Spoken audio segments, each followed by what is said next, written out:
Em 6 de dezembro de 1978, na pequena localidade de Marzano di Torriglia, nos arredores de Gênova, Itália, o segurança noturno Pier Fortunato Zanfretta estava em seu posto de vigilância na antiga vila conhecida como Casa Nostra.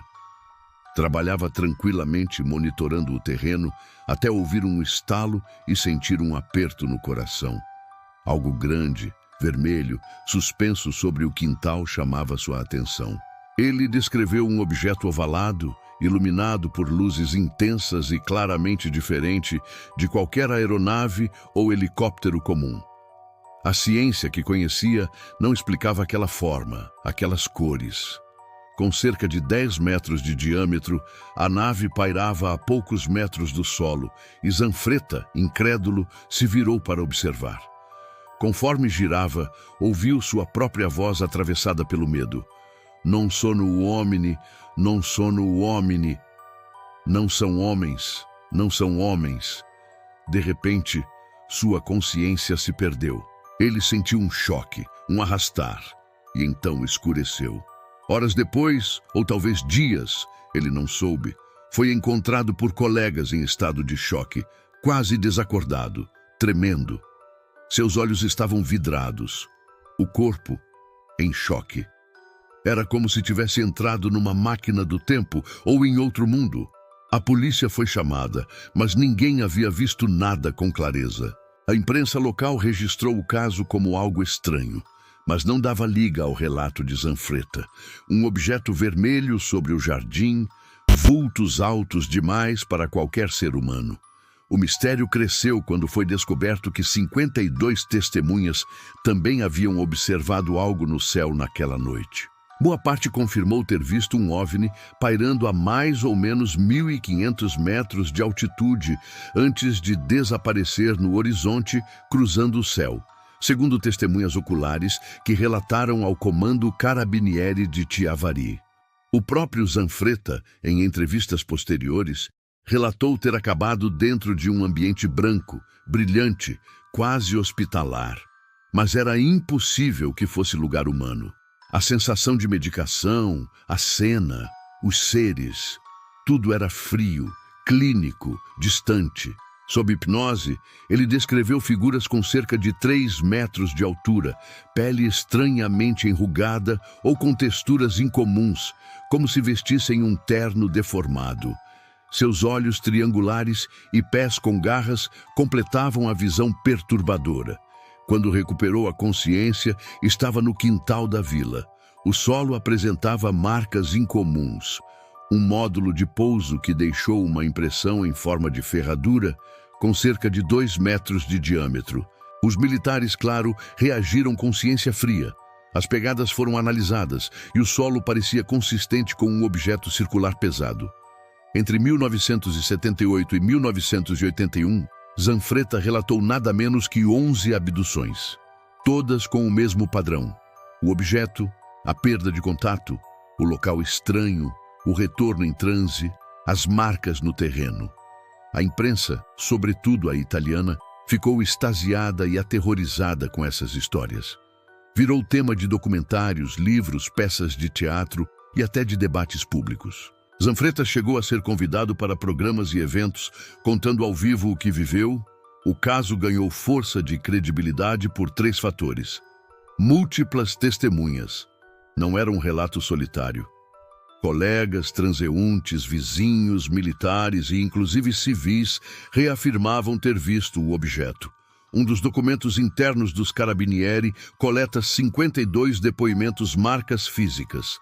O solo exibiu uma impressão exata, repetida em diferentes abduções, sugestiva de pouso de objeto pesado.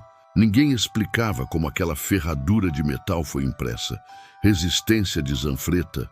Em entrevistas, ele parecia emocionalmente afetado e firme na sua versão, lembrando cada detalhe sob hipnose. O temor em sua voz, as reações físicas ao lembrar, davam a impressão de que não estava contando uma história. Estava revivendo um pesadelo.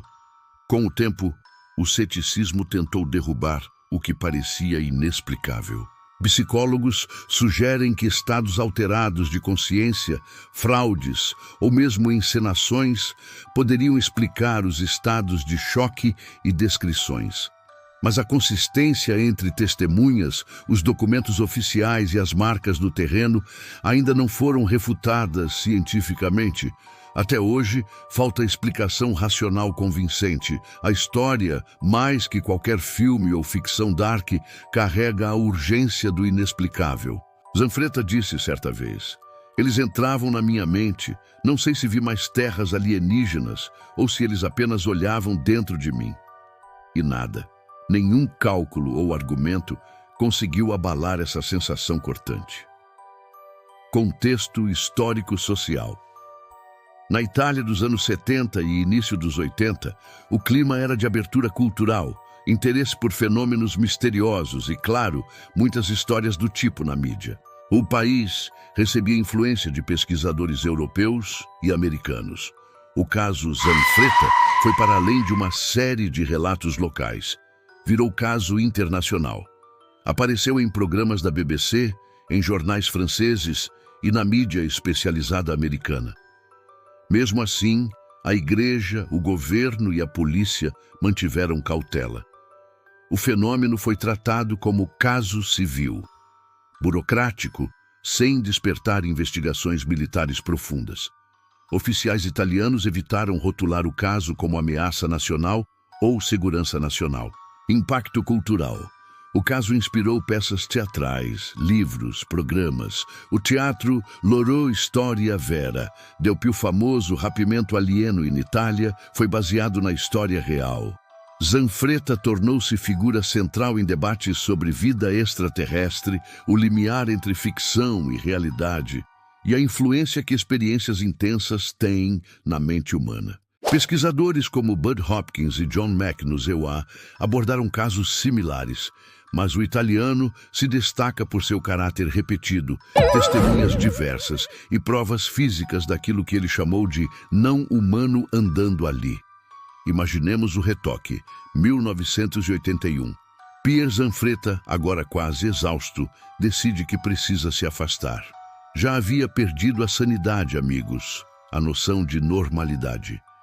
Cada vez que a abdução acontecia, trazia consequências traumáticas, físicas e mentais. As marcas no terreno eram apagadas, lavadas, mas sempre estavam lá, em algum lugar, guardadas por oficiais e pesquisadores desconhecidos. O silêncio que o tomou, então, pareceu definitivo. Ele parou de falar, mudou de trabalho, mudou de vida. Mas as marcas, as testemunhas, os recortes da imprensa, os documentos oficiais dos Carabinieri, tudo ficou registrado. Hoje, Marzano di Torriglia vive com a lenda. Visitantes peregrinam até a vila Casa Nostra, olham as árvores retorcidas, imaginam o objeto vermelho que surgia da noite. No entanto, a pergunta permanece cortante, ensurdecedora. O que foi aquilo? Se foi sonho, alucinação coletiva ou fraude, não poderia encaixar tantos testemunhos.